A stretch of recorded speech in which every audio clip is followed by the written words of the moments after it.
Assalamu alaikum, barka da zuwa wannan bidiyo. Idan baka yi subscribe na wannan channel ba, ka yi subscribing yanzu domin samun videos masu matuƙar muhimmanci. Yau za mu yi magana akan business tip. Yes, wani abu da ya kamata ka sani dangane da business ɗinka, idan kana son customers su yarda da kai, yes, idan dai har kana son customers su yarda da kai, ka daina posting product ɗinka kawai. Misali kana sai da takalmi ko kuma kana sai da waya, kai kawai aikinka sai dai ka ɗauka hoto ko kuma ka yi mata bidiyo ko ka yi ma takalmi bidiyo ka yi posting. Ka daina haka. Idan dai har kana son customer, ka daina posting product ɗinka kawai. Ka fara posting solution.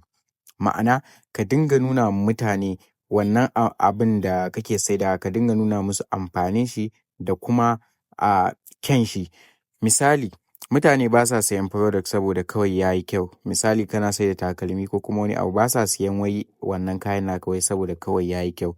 Suna siya ne saboda yana warware musu matsala. Yes, idan dai har kana son ka dinga samun customer sosai da sosai, to ka dinga kawo musu abu mai kyau, sannan kuma ka dinga nuna musu matsalan da zai warware musu.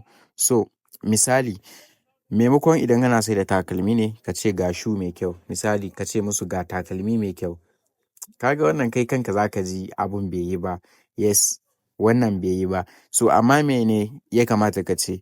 Yes, ka ce musu wannan takalmin yana da comfortable, sannan kuma yana daɗewa.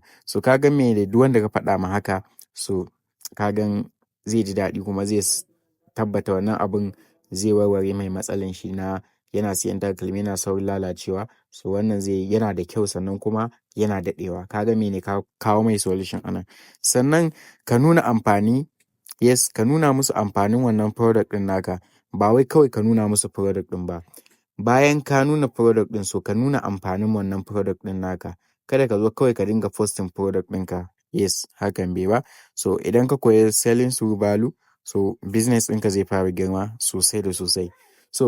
Ka yi following na wannan account ɗin domin ka dinga samun update akan yadda za ka dinga samun customer online business kake ko kuma physical business, kowane kalan business ma wannan channel ɗin za ka dinga samun update